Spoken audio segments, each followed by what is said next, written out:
이제부터 우리 모두 정성을 모아 하나님께 예배를 올려드리겠습니다. 너희는 여호와를 만날 만한 때에 찾으라.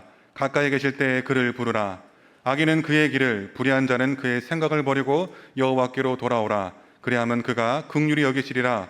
우리 하나님께로 돌아오라. 그가 너그럽게 용서하시리라. 아멘.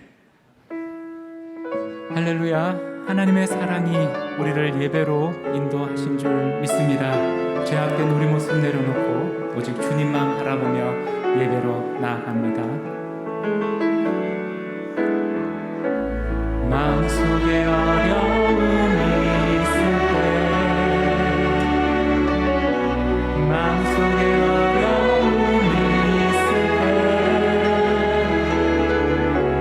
마음속에 어려움이 있을 때 주님 내게 먼저 오사 내 맘을 만지고 주님 앞에 나올 수 없을 때,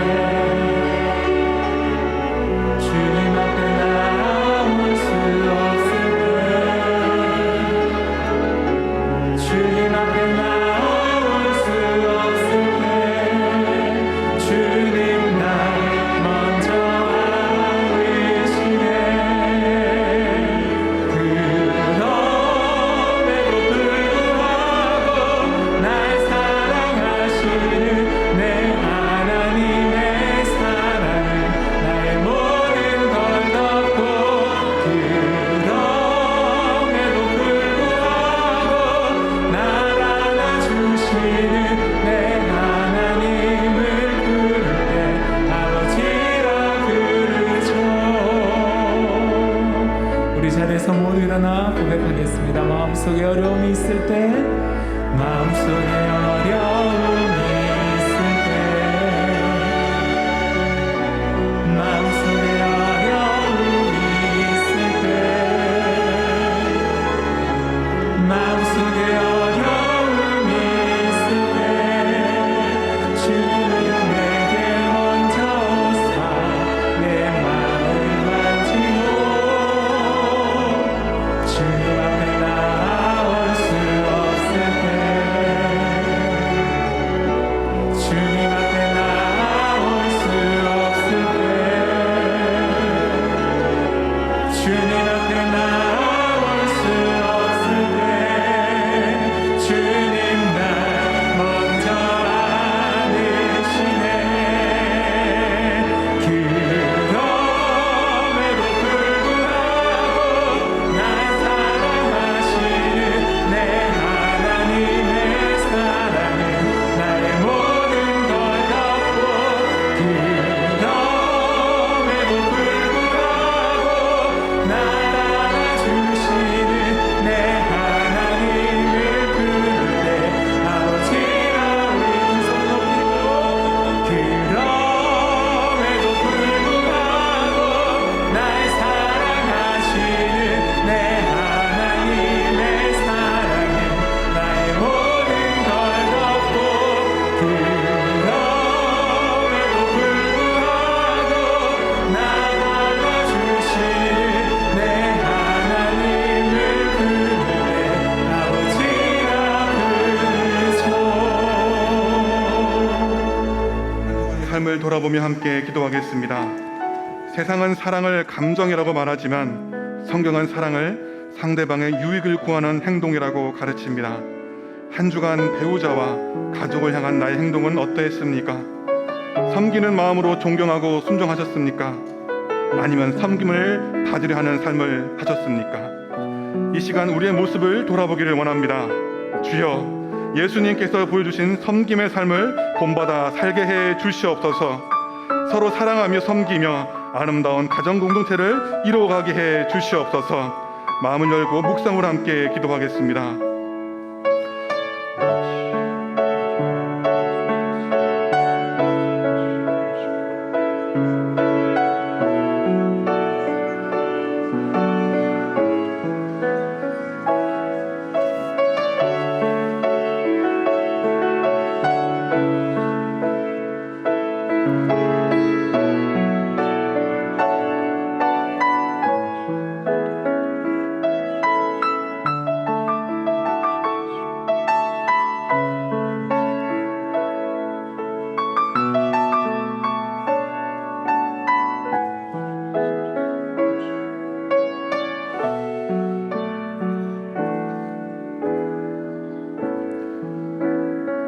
모든 말씀 존귀하신 예수 그리스도 이름으로 기도드립니다. 아멘. 전능하사 천지를 만드신 하나님 아버지를 내가 믿사오며 그 외아들 우리 주 예수 그리스도를 믿사오니 이는 성령으로 잉태하사 동정녀 마리아에게 나시고 본디오 빌라도에게 고난을 받으사 십자가에 못 박혀 죽으시고 장사한 지 사흘 만에 죽은 자 가운데서 다시 살아나시며 하늘에 오르사 전능하신 하나님 우편에 앉아 계시다가 저리로서 산자와 죽은 자를 심판하러 오시리라. 성령을 믿사오며 거룩한 공예와 성도가 서로 교통하는 것과 죄를 사하여 주시는 것과 몸이 다시 사는 것과 영원히 사는 것을 믿사옵나이다. 아멘. 만군의 여호와여, 주의 장막이 어찌 그리 사랑스러운지요. 내 영혼이 여호와의 궁정을 사모하여 쇠약하며 내 마음과 육체가 살아계신 하나님께 부르짖나이다. 나의 왕 나의 하나님 만군의 여호와여, 주의 제단에서 참새도 제 집을 얻고 제비도 새끼 둘 보금자리를 얻었나이다. 주의 집에 사는 자들이 복이 있나니 그들이 항상 주를 찬송하리이다. 주께 힘을 얻고 그 마음에 시온의 대로가 있는 자는 복이 있나이다. 그들이 눈물 골짜기로 지나갈 때에 그곳에 많은 샘이 있을 것이며 이른 비가 복을 채워주나이다. 주의 궁정에서의 한 날이 다른 곳에서의 첫날보다 나은즉 악인의 장막에 사는 것보다 내 하나님의 성전 문지기로 있는 것이 좋사오니 만군의 여호와여, 주께 의지하는 자는 복이 있나이다. 아멘. 자리에 앉으시겠습니다.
하나님의 은혜와 사랑 없이는 살아갈 수 없는 저희들, 오늘도 주님을 사모하는 마음으로 이 자리에 나왔습니다.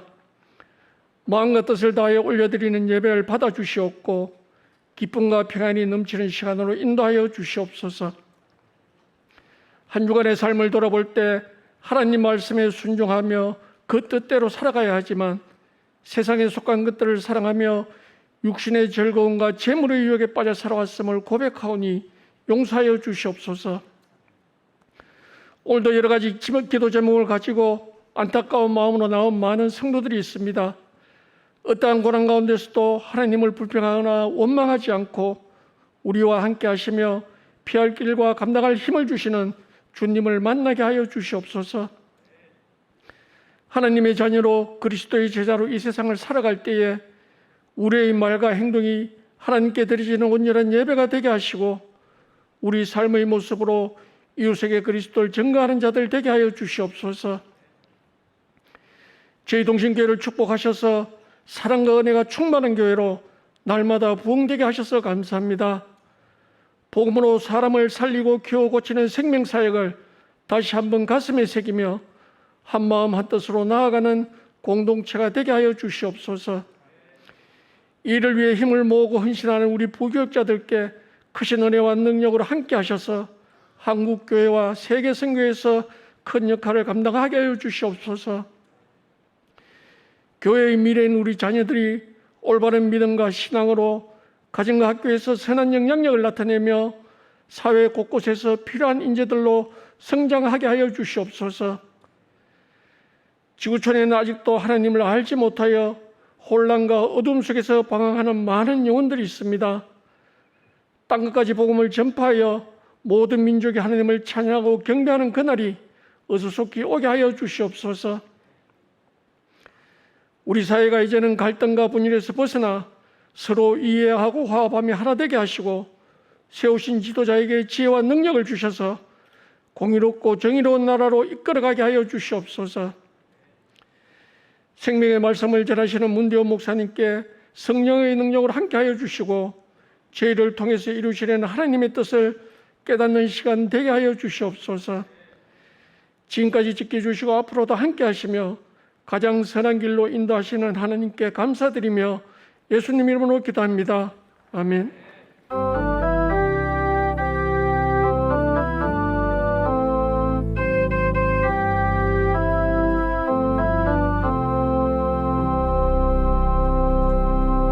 아기 축복 기도하겠습니다.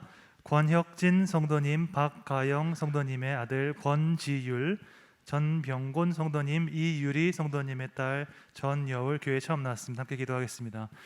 사랑과 은혜의 하나님, 귀한 아들과 딸을 이 땅에 보내시고 하나님의 선한 뜻과 선한 섭리 가운데 이렇게 귀한 생명 허락하시니 감사드립니다. 하나님, 이 생명들을 축복하여 주시고 하나님께서 이들을 지으시고 창조하실 때 가지셨던 그 선한 뜻이 온전히 이루어지게 하여 주시옵소서. 하나님께 큰 영광이 되고 부모들에게 큰 기쁨이 되는 생명 되게 하여 주시옵소서. 키가 자라고 지혜가 자라감에 따라서 하나님과 사람에게 많은 사랑을 받고 또 무엇보다도 하나님을 경외하는 믿음을 허락하여 주시옵소서. 이 약한 세대에 하나님의 선하신 뜻과 진리를 선포하는 귀한 생명 사역자가 될 수 있도록 주님 인도하여 주시옵소서. 감사드리고 예수님의 이름으로 기도드립니다. 아멘. 출산 양력금 드릴 때 박수로 축하해 주시기 부탁드립니다.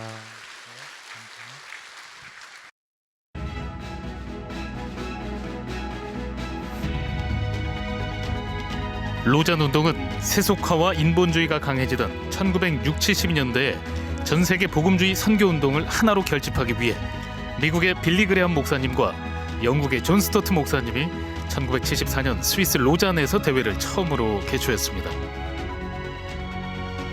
그 이후 로잔 운동은 예수 그리스도의 지상명령인 복음이 땅끝까지 전해지도록 온 교회가 온전한 복음을 온 세상에 전하자라는 결심을 가지고 전 세계의 그리스도인들을 세계 선교에 동원하는 일에 매진해 왔습니다. 특별히 2024년에는 제4차 로잔 대회가 한국에서 개최됩니다. 이를 준비하기 위해 대구 경북을 위한 2022 로잔 목회자 세미나가 오는 5월 30일 월요일 대구 동신교회에서 열립니다. 온누리교회 이재훈 목사, 서울신학대학교 최형근 교수, 미션 파트너스 한철호 선교사, 대구 동신교회 문대원 목사가 강사로 섬기는 이번 2022 로잔 목회자 세미나에 많은 관심과 기도 부탁드립니다. 복음으로 사람을 살리고 키우고 고치는 대구 동신교회 주간 뉴스입니다. 코로나19 장기화로 혈액수급의 어려움을 돕기 위해 대구 동신교회 성도들이 헌혈에 참여했습니다. 지난 5월 22일 주일 성도 53명이 생명을 살리는 헌혈에 동참해 생명사역을 실천했습니다. 코로나 시대에 서로 어려움이 많습니다. 특히나 가정의 달에도 아파하고 있는 사람들이 많은데요. 예수님의 사랑을 실천하고 싶어 헌혈을 하게 되었습니다. 이를 통해 예수님의 사랑이 흘러갔으면 좋겠습니다. 생명을 살리는 귀한 헌혈에 동참해 주시고 관심 가져주신 모든 성도님들께 감사를 드립니다. 한편 교육위원회가 주관한 키즈 페스티벌이 지난 5월 7일과 14일, 21일 토요일마다 3회에 걸쳐 믿음의 공동체 안에서 새롭게 시작한다는 의미를 담아 Return, Rejoice, Restart 라는 주제로 비전관에서 열렸습니다. 원래는 친구들에게 교회에 가자고 말했는데 잘 안 가지는데 퀴즈 페스티벌 때문에 친구들이 교회에 가게 됐어요. 교회에서 페스티벌을 한다 그래서 왔는데 정말 재미있었고 앞으로도 계속 교회에 오고 싶어요. 퀴즈 페스티벌 재밌었어요. 이번 키즈 페스티벌에는 교회에 다니지 않는 어린이 약 200명이 방문했습니다. 이 어린이들 가운데 70명 이상의 어린이들이 주일 현장 예배에도 출석했습니다. 키즈 페스티벌에 관심을 갖고 기도해 주신 여러분께 감사드립니다. 사회적 거리두기 해제로 마스크 착용을 제외한 모든 방역 지침이 해제되었으니 개인과 공동체의 신앙 회복을 위해 적극적으로 공동체 예배에 참석해 주시기 바랍니다. 영상 예배 시헌금은 광고 화면 혹은 헌금 시간 화면의 계좌번호를 확인하셔서 헌금 종류별 지정된 계좌번호로 이체하시거나 가정에서 헌금 시간을 가지시고 이후 예배 시간에 헌금을 드리시기 바랍니다. 예배를 위한 기도회가 6월 5일부터 매주 교제관 지하 1층에서 다시 시작됩니다. 기도회 용사로 참여하셔서 은혜로운 예배가 되도록 많은 참여 부탁드립니다. 지금은 나라와 민족을 위해 기도할 때입니다. 매일 오후 10시 홈페이지에 게시된 구국 기도문을 읽으시면서 하나님의 회복해 하시는 은혜를 위해 함께 기도해 주시기 바랍니다. MRP 기도하는 엄마들 세미나 2기를 모집합니다. 찬양대가 6월 5일 주일부터 정상화됨에 따라 신규 대원을 모집하오니 찬양에 은사가 있거나 찬양대에서 봉사하시기를 원하시는 교인들의 많은 지원을 부탁드립니다. 박성화 장로의 차남 박세영 군과 김종규 집사의 장녀 김현정 양의 결혼식이 6월 4일 토요일 호텔 인터뷰고에서, 최종덕 집사의 장남 최은수 군과 청년아포슬 전 다혜 양의 결혼식이 6월 4일 토요일 대구 가창 수플랜 웨딩에서 있습니다. 김종률 집사의 장녀 김한나 양과 청년아포슬 박성훈 군의 결혼과 청년아포슬 백주환 군과 김유나 양의 결혼, 이문숙 집사의 장남 여복동 군과 손현진 양의 결혼을 축하해 주셔서 감사합니다. 이하진 집사의 모친 장례에 위로해 주심을 감사드립니다. 자세한 사항이나 모집 안내는 주보를 참고해 주시기 바랍니다. 준비하신 헌금을 하나님께 드리도록 하겠습니다.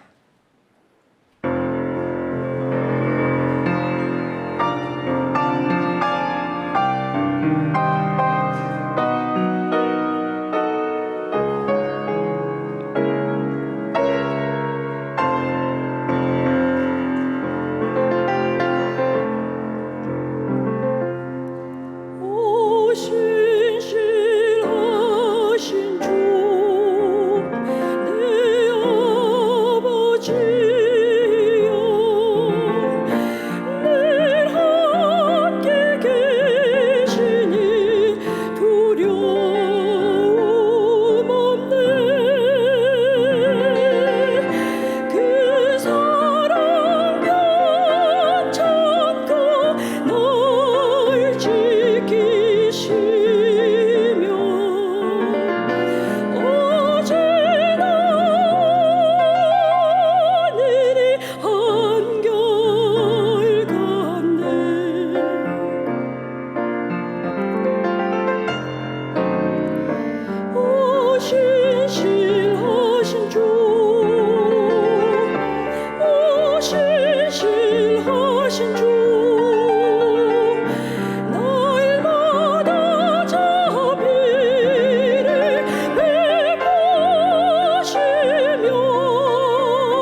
봉헌하시겠습니다.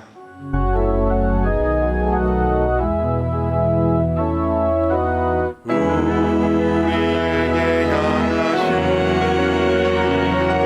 여호와의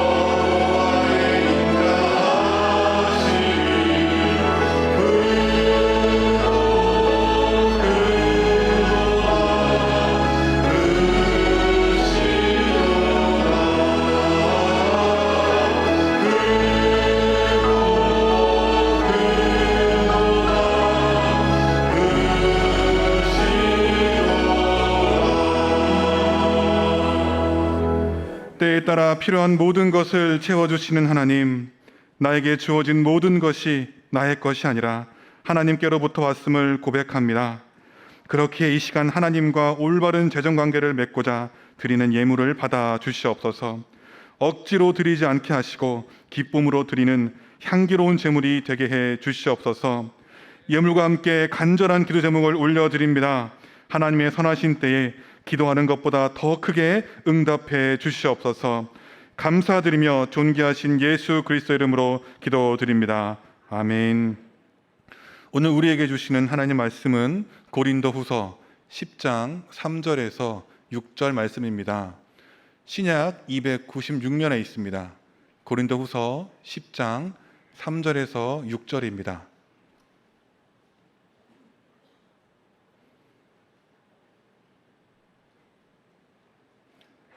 한 절씩 교독하시고 마지막 절 함께 읽겠습니다.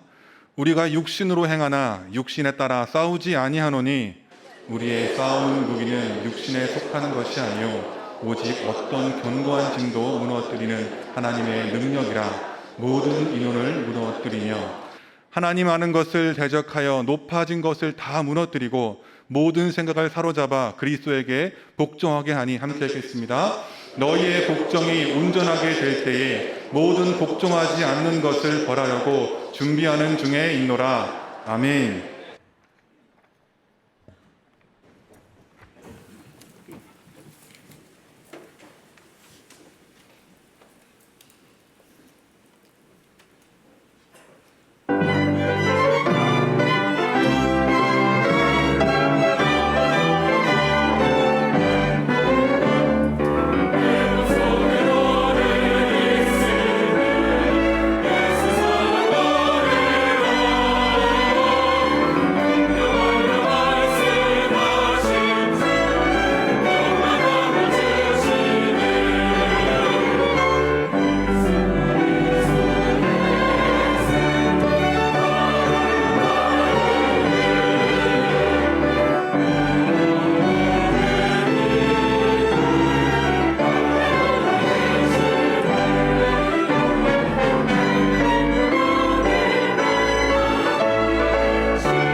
아멘. 하나님께 영광의 박수를 올려드립니다. 귀한 찬양 감사드립니다.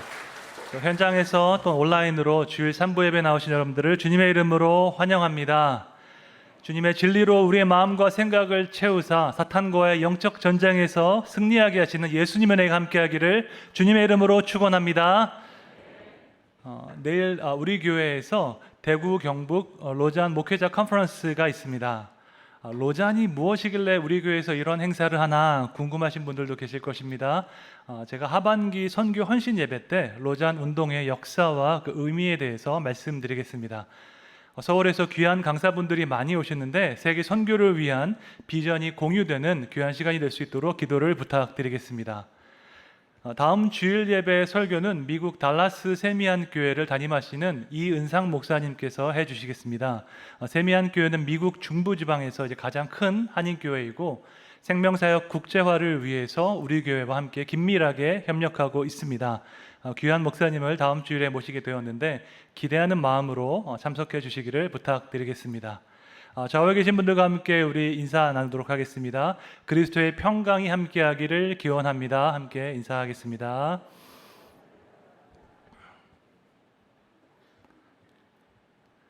여러분은 평소에 무슨 생각을 많이 하십니까? 일과 중에 잠깐 쉬는 시간이 있을 때 인터넷으로 무엇을 검색하십니까? 어떤 사람은 재테크에 관심이 많아서 부동산과 주식에 대해서 많이 알아봅니다. 어디에 아파트를 사야 하고 어느 주식을 사야 하는지 열심히 검색합니다. 어떤 사람은 건강에 관심이 많아서 운동에 관한 영상을 많이 봅니다. 요즘은 스트레칭이나 주짓수 같은 운동에 관한 영상이 많아서 쉽게 따라할 수 있습니다. 또 어떤 사람은 여행에 관심이 많아서 좋은 여행지를 검색하고 호텔을 알아봅니다. 코로나가 거의 끝나가고 요즘은 못 갔던 해외여행을 가려는 사람들이 많아서 항공료가 많이 올랐다고 합니다. 여러분은 평소에 무슨 생각을 많이 하십니까? 또한 여러분의 생각의 틀은 무엇에 근거하고 있습니까? 그동안 우리 교회는 생각의 틀의 중요성을 많이 강조해 왔습니다. 세상을 이해하고 인간을 이해하고 인생의 의미를 말하는 가장 기본적인 기준이 생각의 틀입니다. 모든 사람은 각자 자신의 생각의 틀을 가지고 있습니다. 이것을 신념, 전제라고 부르기도 하고 아니면 가치관이나 세계관이라고 부를 수도 있습니다. 어떻게 부르는지 상관없이 모든 사람은 자기 나름의 기준을 가지고 세상을 바라보고 상황을 판단합니다. 쉬운 예로 우리 모두는 좋아하는 레스토랑의 기준이 다 있습니다. 어떤 사람은 음식 맛을 최우선으로 여깁니다. 어떤 사람은 그곳의 분위기나 인테리어를 중요하게 생각합니다. 어떤 사람은 청결 상태를 중요하게 보고 또 어떤 사람은 위치와 주차장을 중요하게 봅니다. 이렇게 사람마다 좋아하는 레스토랑의 기준이 다 다릅니다. 우리 모두는 각자 자신만의 생각의 틀을 가지고 있기 때문입니다. 생각의 틀에는 두 가지 특징이 있습니다. 첫 번째는 내 생각의 틀이 어떤지 스스로 인식하는 것이 어렵습니다. 이것은 오랜 기간 동안 형성되었기 때문에 내 안에 완벽하게 빌트인 되어 있습니다. 마치 안경을 오래 쓴 사람은 안경이 너무나도 자연스러워서 내 몸의 일부와도 같습니다. 마찬가지로 생각의 틀이 너무나도 나에게 익숙하기 때문에 이것이 실제로 어떤 기준에 근거한 것인지 인식하는 것이 조금 어렵습니다. 나 자신을 객관적으로 보는 것이 참 어려운 일인데요. 내 생각의 틀을 객관적으로 인식하는 것은 훨씬 더 어려운 일입니다. 두 번째로 내 생각의 틀을 바꾸는 것도 아주 힘든 일입니다. 생각의 틀이 형성되는데 수십 년이 걸쳤기 때문에 짧은 시간 안에 변화되지 않습니다. 감동적인 설교를 한 편 듣는다고 부흥회 가서 은혜 받는다고 생각의 틀이 변하는 것이 아닙니다. 이것을 변화시키기 위해서는 매우 의식적이고 의도적인 노력이 필요합니다. 생각의 틀은 아주 체계적으로 형성되었기 때문에 이것이 변화되기 위해서는 그 체계 전체가 변화되어야 하는 것입니다. 마치 우리가 컴퓨터를 다시 리포맷하는 것처럼 완전히 내 생각을 바꾸려는 결단이 있어야지 그때 생각의 틀이 변화되는 것입니다. 성경은 우리가 생각하는 대로 우리의 됨됨이가 따라갈 것이라고 말씀합니다. 잠언 23장 7절 말씀 함께 읽겠습니다. 대저 그 마음의 생각이 어떠하면 그 위인도 그러한즉 아멘. 우리가 평소에 어떤 생각을 많이 하는지, 우리의 생각은 어떤 것을 기준으로 하고 있는지에 따라서 우리의 됨됨이, 위인이 달라지는 것입니다. 그래서 우리의 생각의 틀을 확인하고 말씀의 기준대로 변화시켜야 될 줄로 믿습니다. 우리가 어떤 생각의 틀을 하고 가지고 있는지, 우리가 어떤 생각을 많이 하는지 사실은 잘 보이지 않습니다. 제가 지금 여러분들을 보고 있지만 여러분의 생각을 볼 수는 없습니다. 생각은 눈에 보이지 않습니다. 그런데 생각은 그 어떤 것보다도 더 놀라운 힘을 가지고 있습니다. 우리가 자주 하는 생각대로 우리는 행동을 하게 되고 그 행동이 반복되면 습관이 됩니다. 습관이 반복되면 인격이 됩니다.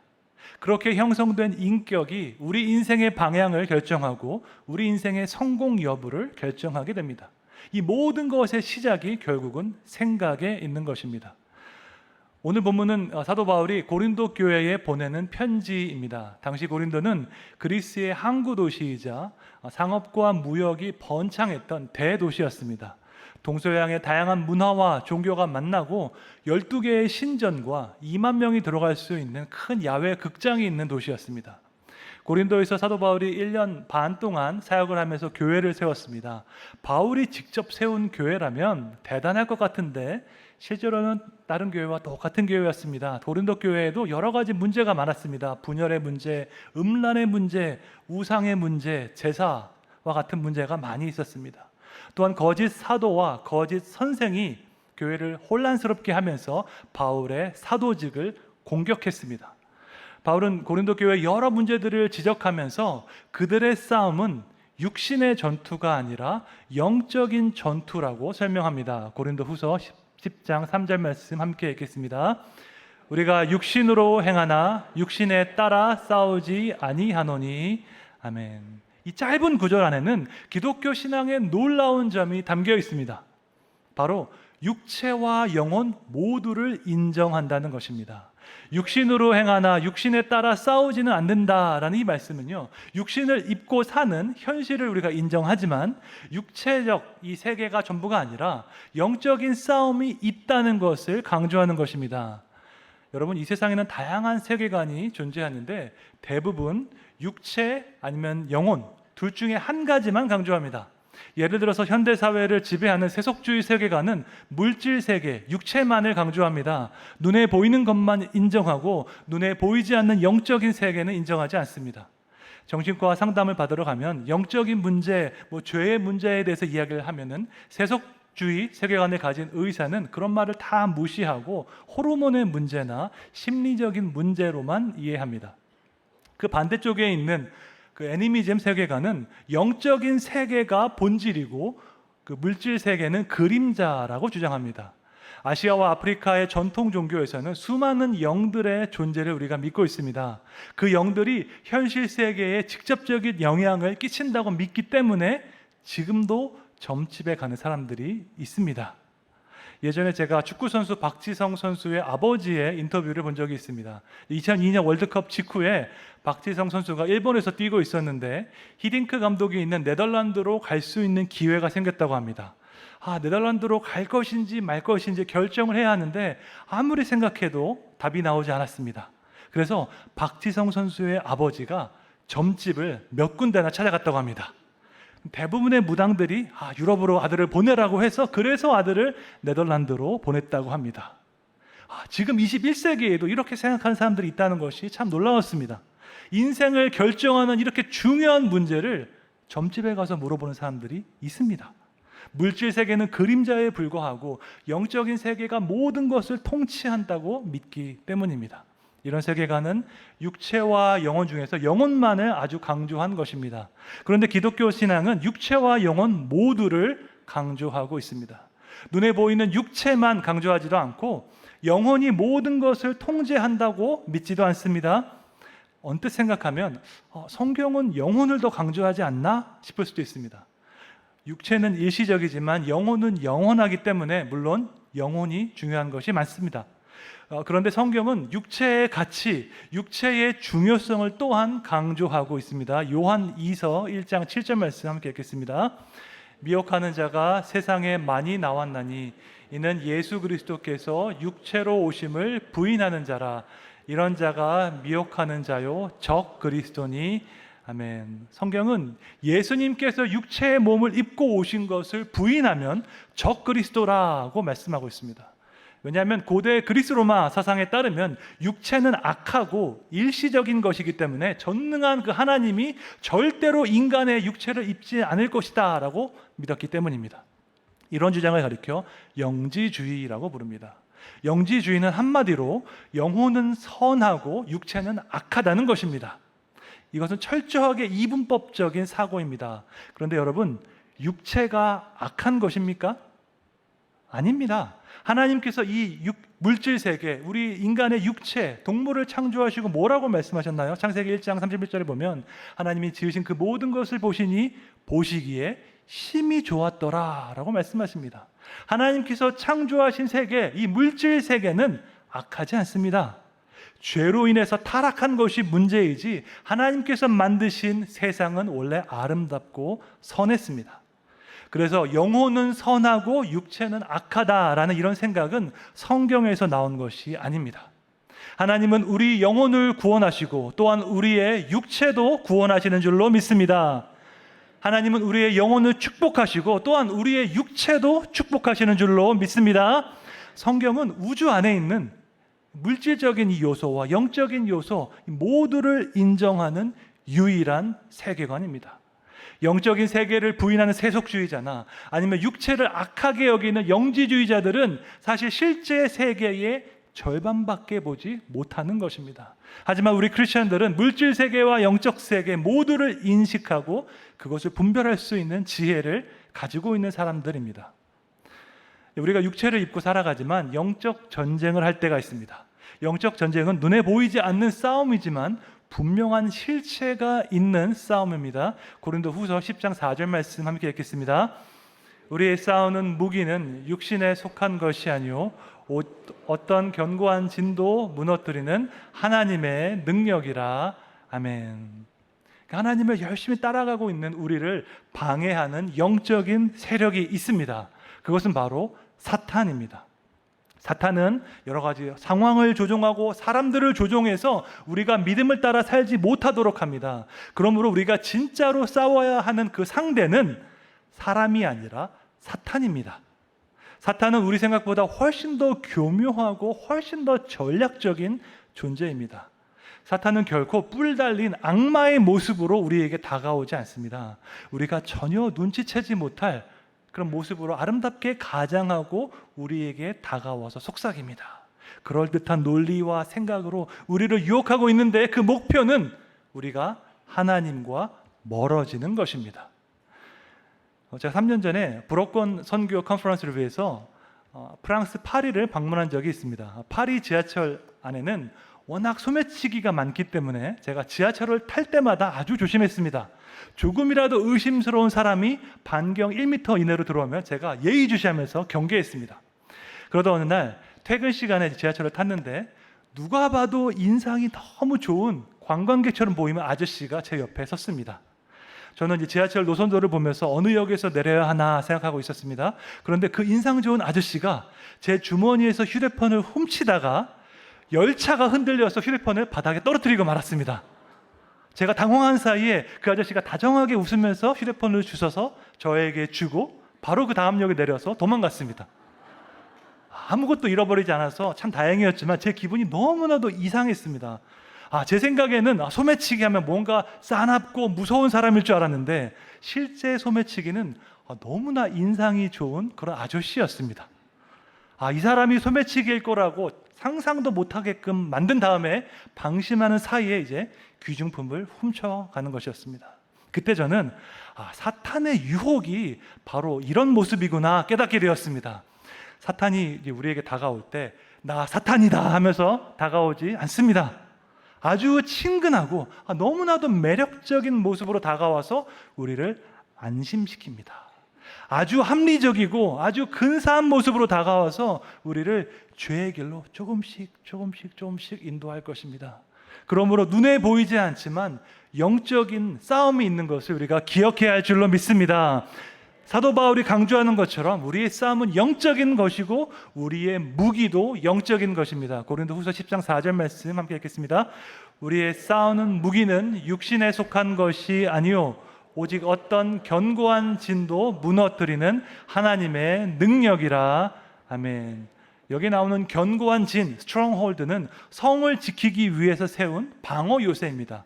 고대의 성은 높은 성벽이 있고요. 그 성벽 위나 아니면 성벽 안쪽에 성을 지키기 위한 요새가 있었습니다.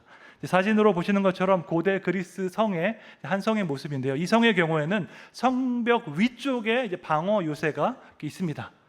성을 공격하기 위해서 가장 중요한 일이 바로 이 방어 요새를 무너뜨리는 것입니다. 일단 이 요새가 무너지면 사실상 전쟁이 끝난 것과 마찬가지이기 때문입니다. 고대 전쟁에서 성을 공격하기 위해서는 3단계의 전투 전략이 있었습니다. 첫째는 방어 요새를 무너뜨리는 것이고, 둘째는 상대 군사들을 포로로 잡는 것이고, 셋째는 저항하는 자들을 응징하는 것입니다. 오늘 본문 말씀은 이 3단계 전투 전략에 따라서 구조화되어 있습니다. 첫째로 방어 요새를 무너뜨리는 것은요, 4절에 보면 사탄의 견고한 진을 무너뜨린다라고 말씀하고 있습니다. 둘째로 상대의 군사들을 포로로 잡는 것은 5절에 모든 생각을 사로잡아 그리스도께 복종시킨다라고 말씀하고 있습니다. 셋째로 저항하는 자들을 응징하는 것은 6절에 보면 모든 복종하지 않는 것을 벌한다라는 말씀으로 나와 있습니다. 이 전투 전략에서 제일 중요하고 제일 어려운 일이 바로 방어 요새를 무너뜨리는 것입니다. 그래서 바울은 사탄의 방어 요새인 견고한 진을 무너뜨리는 것이 바로 하나님의 능력이라고 선포하고 있습니다. 그렇다면 사탄의 견고한 진은 무엇을 가리킬까요? 그것은 바로 하나님을 대적하는 세계관, 성경을 반대하는 생각의 틀인 것입니다. 사탄은 이 세상의 세계관, 생각의 틀을 장악해서 사람들을 통제하고 있습니다. 하나님은 존재하지 않고 영적인 세계도 없다고 외치고 있습니다. 눈에 보이는 것이 전부라고, 돈이 전부라고 외치고 있습니다. 여러분, 21세기의 투쟁 방식은 거대 담론의 투쟁입니다. 서로 다른 가치관과 세계관이 대립해서 투쟁하는 것입니다. 과거에는 총과 칼을 가지고 싸웠다면 이제는 가치관을 가지고 싸우고 있습니다. 선거철을 앞두고 각 정당에서 다툴 때에도 물리적으로 다투지 않고 가치관을 두고 다투고 있습니다.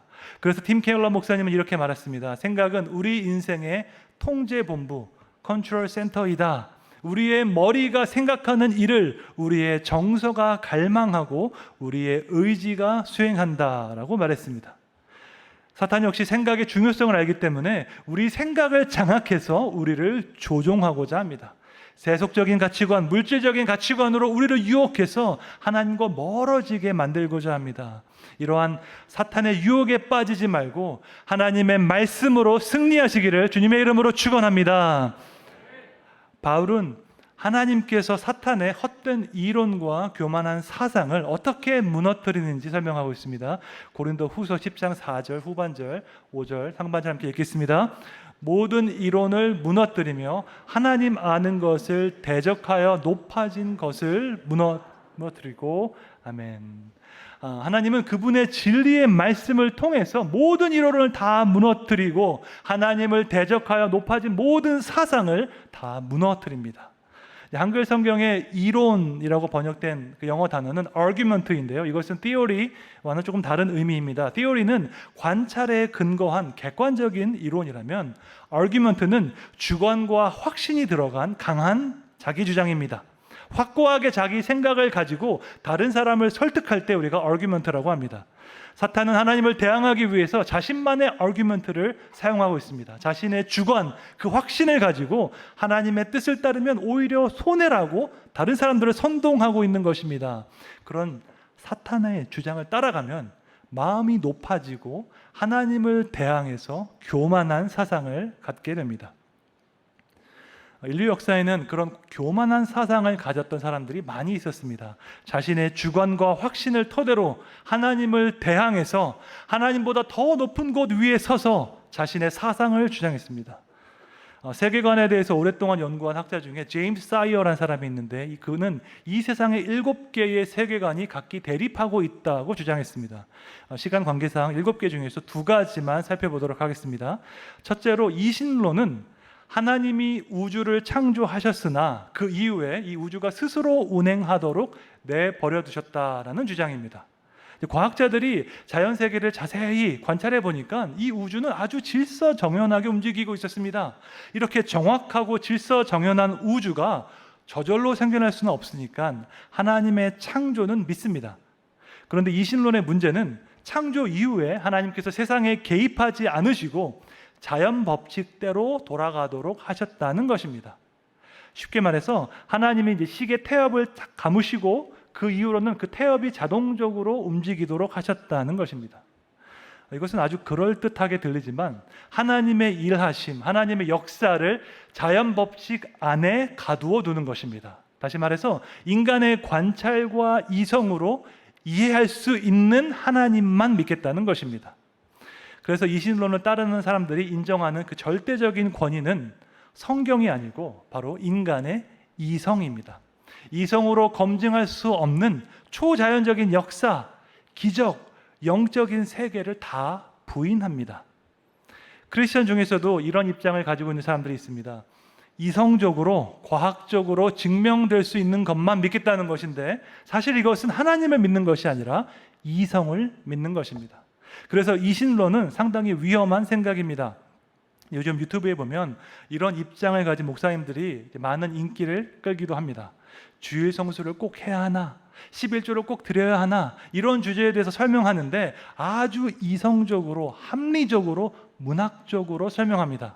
그래서 언뜻 들으면 합리적인 것 같은데 저는 이것이 정말로 성경의 가르침인가 의심하게 됩니다.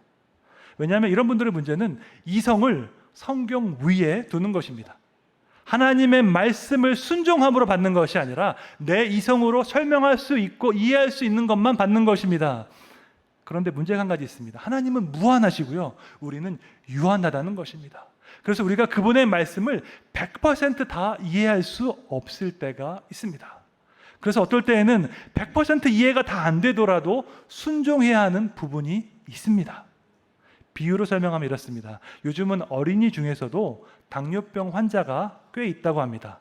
소아 당뇨병에 걸리면 식단 조절을 하고 운동을 해야 합니다. 그래서 의사가 당뇨병에 걸린 어린아이에게 과자와 사탕을 먹지 말라고 했습니다. 그러면 7살 된 아이가 의사의 말을 이해할 수 있을까요? 없을까요? 선생님이 날 너무너무 사랑해서 내 건강을 생각해서 내가 좋아하는 과자를 먹지 말라고 하셨구나라고 생각할 수 있을까요? 아닙니다. 7살 된 아이는요, 내가 과자 좋아하는데 왜 이거 못 먹게 하는지 그 선생님이 미울 것입니다. 나는 아무렇지도 않은데, 당뇨병은 이제 증상이 잘 없으니까요, 내가 좋아하는 것을 못 먹게 하니까 싫을 것입니다. 마찬가지로 우리가 하나님의 말씀을 대할 때 이런 어린아이 같을 때가 있습니다. 말씀대로 살면은 우리에게 너무나도 유익한데 그것이 싫을 때가 있습니다. 내 마음대로 못하게 하니까. 그런 말씀 주신 하나님이 미울 때도 있습니다. 그 결과 내 이성으로 이해할 수 있는 것만 믿겠다는 그 입장이 바로 이신론입니다. 이성을 하나님 위에 두고 이성을 말씀 위에 두는 것입니다. 아주 합리적이고 아주 매력적으로 들릴지 모르겠지만 이것은 하나님을 믿는 것이 아니라 이성을 믿는 것입니다. 우리가 이런 태도를 가지면 안 되는 줄로 믿습니다. 두 번째로 자연주의는 이신론에서 한 걸음 더 나아간 것입니다. 자연주의는 물질주의라고도 하는데요, 눈에 보이는 물질이 전부라고 믿습니다. 신은 눈에 보이지 않기 때문에 존재하지 않고 영적인 세계도 눈에 보이지 않기 때문에 존재하지 않는다고 생각합니다. 이들은 우주를 인과 법칙에 따라 움직이는 아주 거대한 기계라고 생각합니다. 인간은 우연한 계기로 아주 고도로 진화한 존재라고 생각합니다. 이렇게 자연주의는 철저하게 무신론적이고 유물론적인 세계관입니다. 현대사회의 많은 사람들이 사실은 이 세계관을 가지고 있습니다. 눈에 보이는 물질이 전부이기 때문에 세상에서 제일 중요한 것은 돈입니다. 눈에 보이지 않는 것은 아무것도 믿지 않고 어떤 관심도 없습니다. 자연주의 세계관은 아주 그럴듯해 보이지만 사실 한 가지 질문으로 무너뜨릴 수 있습니다. 사람의 인생에는 어떤 의미와 목적이 있습니까? 라고 질문하면 자연주의 세계관은 답할 수 없습니다. 인간이 만일 우연히 진화한 존재라면 인생에는 어떤 의미와 목적이 없습니다. 모든 것이 우연히 발생했는데 내가 열심히 살아야 할 이유도 없고 내가 선하게 살아야 할 이유도 없습니다. 또한 무엇이 옳고 무엇이 그른지 말할 수 있는 도덕적인 기준이 없습니다. 다른 사람 물건을 훔치거나 다른 사람을 해치는 것이 왜 나쁜 것인지 설명할 수 없습니다. 뿐만 아니라 인간의 생명이 동물의 생명보다 왜 더 소중한지 설명할 수 없습니다. 생물학적으로 보면 인간이나 동물이나 큰 차이가 없기 때문입니다. 요즘 청년들이요, 유기동물에 대한 관심이 많습니다. 그래서 유기견 센터도 많이 있고 학대당하는 동물에 대한 관심도 많이 있습니다. 이것은 좋은 일입니다. 그런데 그런 사람 중에서 낙태에 대해서는 여성의 권리라고 주장하는 경우가 있습니다. 저는 도저히 이것을 이해할 수가 없습니다. 학대당하는 동물을 지키는 것이 더 중요합니까? 아니면 태아의 생명을 지키는 것이 더 중요합니까? 당연히 태아의 생명을 지키는 것이 더 중요합니다. 왜 그럴까요? 인간은 하나님의 형상을 가진 영적인 존재이기 때문에 동물보다 인간이 훨씬 더 중요합니다. 그런데 자연주의 세계관을 가진 경우에는 인간도 동물 중에 하나이기 때문에 인간의 생명이 왜 동물의 생명보다 더 소중한지 설명할 방법이 없습니다. 그러니까 동물의 권리는 그렇게 열심히 보호하면서 태아의 생명은 그만큼 보호하지 않는 경우가 있는 것입니다. 인간과 동물의 어떤 본질적인 차이를 설명하는 것은 아주 쉽습니다. 20세기 최고의 기독교 사상가 C.S. 루이스가 사용했던 논증 방식입니다. 동물은 절대로 할 수 없는데요, 인간이 거의 매일 하는, 아주 자주 하는 행동이 한 가지 있습니다. 바로 말다툼입니다. 우리는 크고 작은 말다툼을 합니다. 부부 사이에도 말다툼을 하고 회사에서도 말다툼을 합니다. 혹시 교회에 오는 차 안에서 말다툼 하신 분은 안 계신지 모르겠습니다. 우리가 다른 사람과 말다툼을 한다는 이 사실이 보여주는 것이 한 가지 있습니다. 바로 모든 사람이 공유하는 도덕적인 기준이 있다는 것입니다. 그 절대적인 기준이 없으면 우리가 말다툼할 수 없습니다. 말다툼은요, 내가 옳고 당신이 틀렸습니다라는 것을 주장하는 것인데, 이것이 가능하기 위해서는 나와 당신이 함께 동의하는 도덕적인 기준이 있어야 합니다. 이 기준이 없으면요, 말다툼 자체를 할 수가 없습니다. 그러면 이 도덕적인 기준은 어디에서 왔을까요? 하나님께서 우리를 그분의 형상대로 만드셨기 때문에 인간에게만 도덕과 양심이 있는 줄로 믿습니다. 이것이 아니면요, 인간의 생명이 동물의 생명보다 더 소중하다는 것을 설명할 방법이 없습니다. 인간의 생명이 소중한 이유는 하나님의 형상을 가진 영적인 존재이기 때문입니다. 제임스 사이어는 이 외에도 허무주의, 실존주의, 포스트 모더니즘 등 여러 가지 세계관에 대해서 설명했습니다. 이에 대해서 더 자세하게 알고 싶으신 분은 제임스 사이어의 기독교 세계관과 현대사상이라는 책을 읽어보시면 좋겠습니다. 이 책을 보시면 각각의 그 세계관이 어떤 역사적 뿌리를 가지고 있는지, 어떻게 다른 주장을 하고 있는지 잘 설명하고 있습니다. 적을 알고 나를 알면 백전백승이라는 말이 있습니다. 하나님을 대적하는 세계관이 어떤 주장을 하고 있는지 살펴보면 우리가 믿고 있는 이 진리가 얼마나 확고한 진리인지 알게 됩니다. 제가 지난 성조훈련 강의에서 말씀드린 적이 있는데, 기독교 신앙은요, 지난 2000년간 어마어마한 공격을 받았습니다. 특히 계몽주의 시대 이후 지난 300년 동안 수많은 철학자들과 사상가들이 기독교 신앙을 무너뜨리고자 노력했습니다. 만일 성경 안에 오류가 있거나 모순이 있었으면요, 절대로 그 공격을 견디지 못했을 것입니다. 그런데 창세기부터 계시록까지 그 어디에도 성경에는 오류와 모순이 없는 줄로 믿습니다. 그렇기 때문에 지금까지도 전 세계에서 가장 큰 종교가 기독교인 것입니다. 진정한 행복과 진정한 소망으로 우리를 인도하시는 하나님의 진리 안에 굳건히 서시기를 주님의 이름으로 축원합니다. 헛된 이론과 교만한 사상을 무너뜨렸으면 이제 모든 생각을 사로잡아서 그리스도의 권위 아래로 가져와야 합니다. 고린도후서 10장 5절 말씀 함께 읽겠습니다. 하나님 많은 것을 대적하여 높아진 것을 다 무너뜨리고 모든 생각을 사로잡아 그리스도에게 복종하게 하니 아멘. 바울은 우리가 이제 싸우는 영적 전쟁의 핵심을 설명하고 있습니다. 사탄은 우리의 생각을 사로잡아서 장악해서 우리를 통치하려고 합니다. 그러므로 우리의 생각을 그리스도께로 가져갈 때 우리는 영적 전쟁에서 승리할 수 있습니다. 여기서 생각이라는 단어가 헬라어로 노에마입니다. 이 단어는 생각, 마음, 계책으로 번역됐는데 사탄과 우리가 결투를 벌이는 장소입니다.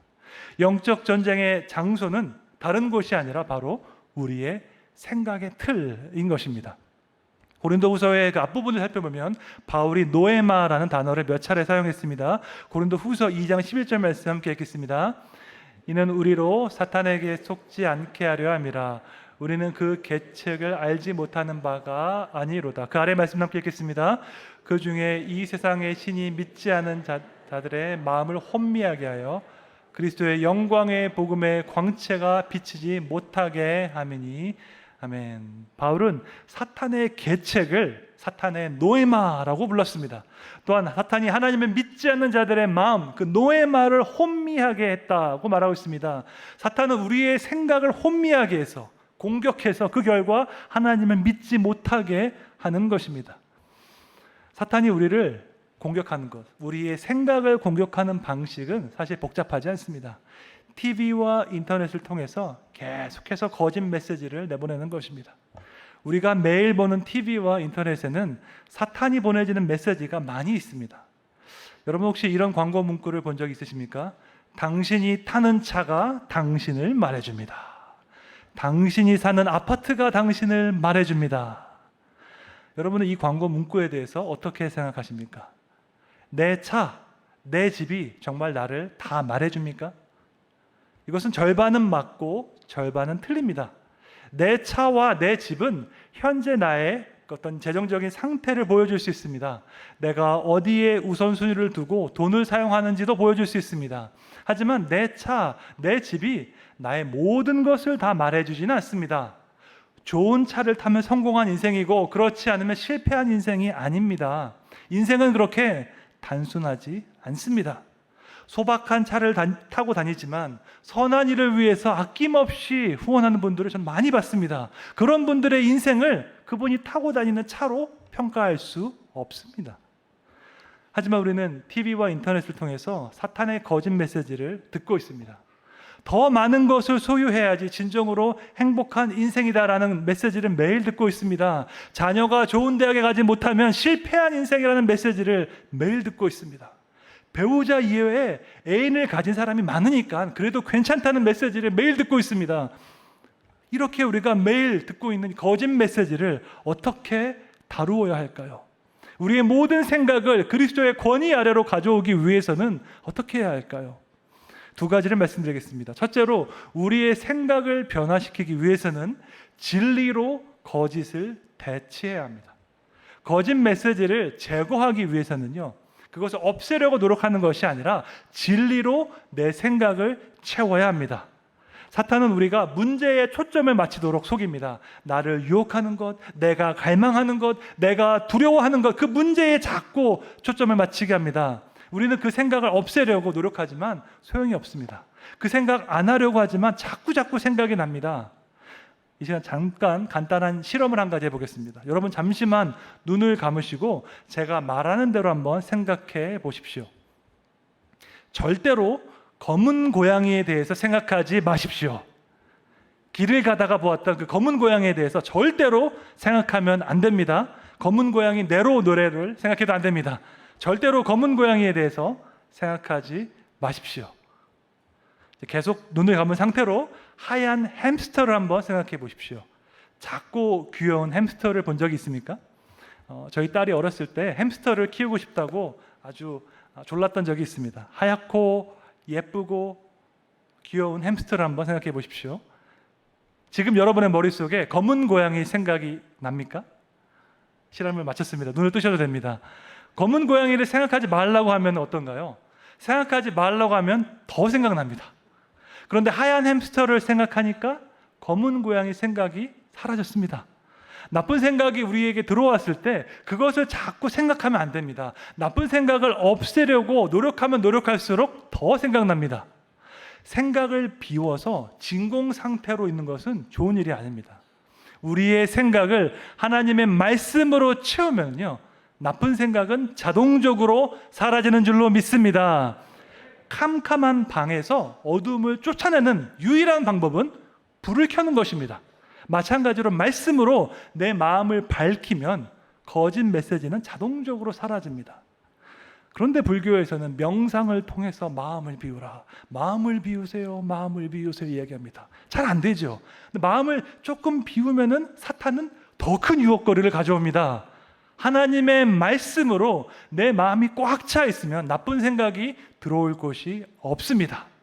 하나님의 은혜로 내 마음이 꽉 차 있으면 나쁜 감정이 들어올 틈이 없습니다.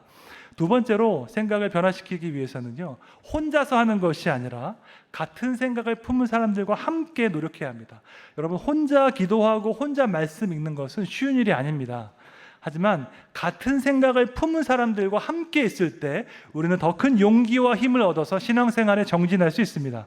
빌립보서 2장 2절 말씀 함께 읽겠습니다. 마음을 같이하여 같은 사랑을 가지고 뜻을 합하여 한 마음을 품어. 아멘. 뜻을 합하여 한 마음을 품는 것은 아주 중요합니다.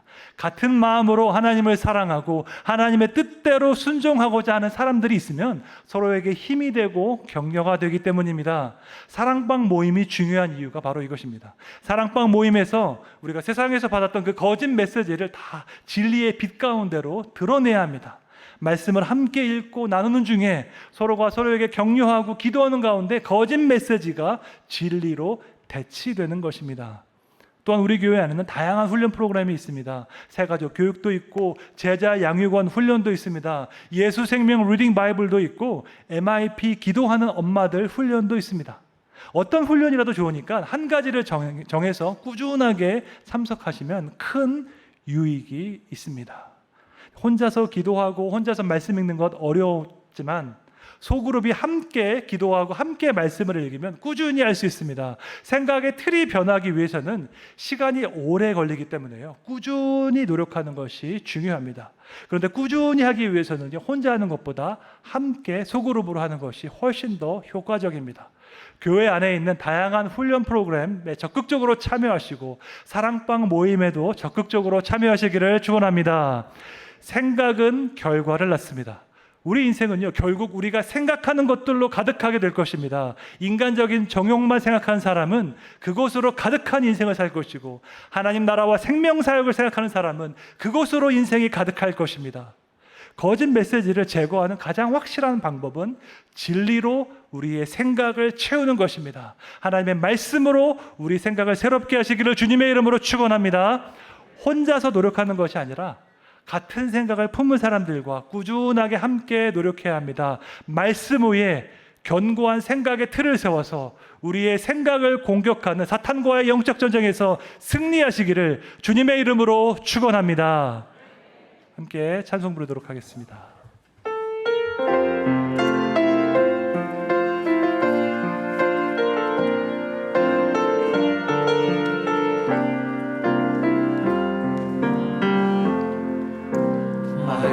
이상한 자를 고치시는 주님, 하늘의 아버지 날 주관하소서. 주의 길로 인도하사 자유케 하소서. 세미를 행하사 부흥케 하소서. 의의 주 그리고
거룩하신 하나님, 주님의 은혜로 우리를 구원하시고 자녀 삼아 주시니 감사드립니다.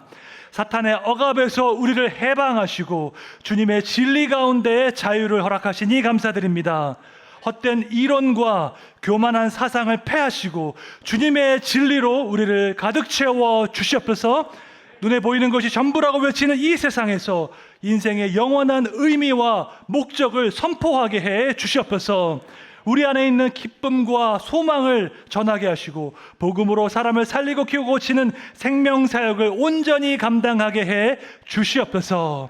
우리 다음 세대의 생각의 틀이 말씀 위에 견고하게 세워지게 해 주시옵소서. 하나님을 경외하고 사람을 사랑하고 물질을 다스리는 존귀한 인생이 되게 해 주시옵소서. 우리 교회를 통해서 이 시대에 이 나라와 민족을 살리는 귀한 일꾼들이 세워지게 해 주시옵소서. 여러 가지 질병으로 고통받는 자들을 긍휼히 여겨 주시고 주님의 은혜로 치유하여 주시옵소서. 살아계신 하나님의 능력을 경험케 하시고 몸과 마음을 회복하시는 은혜를 체험하게 해 주시옵소서. 진학과 취업과 결혼을 위해서 간절히 기도하는 이들의 부르짖음에 주님을 응답하여 주시옵소서. 세우신 대통령에게 지혜를 허락하시고 주님께서 기뻐하시는 길로 이 나라를 인도하게 해 주시옵소서. 6월 1일 지방선거를 통해서 정직한 일꾼들이 세워지게 하시고 이 나라의 도덕과 정의가 세워지게 해 주시옵소서. 내일 있을 로잔 목회자 컨퍼런스를 통해서 세계 선교를 위해서 많은 교회들이 비전을 품고 헌신하게 해 주시옵소서. 군대와 해외와 타지에 있는 동신의 가족들을 주님 지키시고 보호하여 주시옵소서.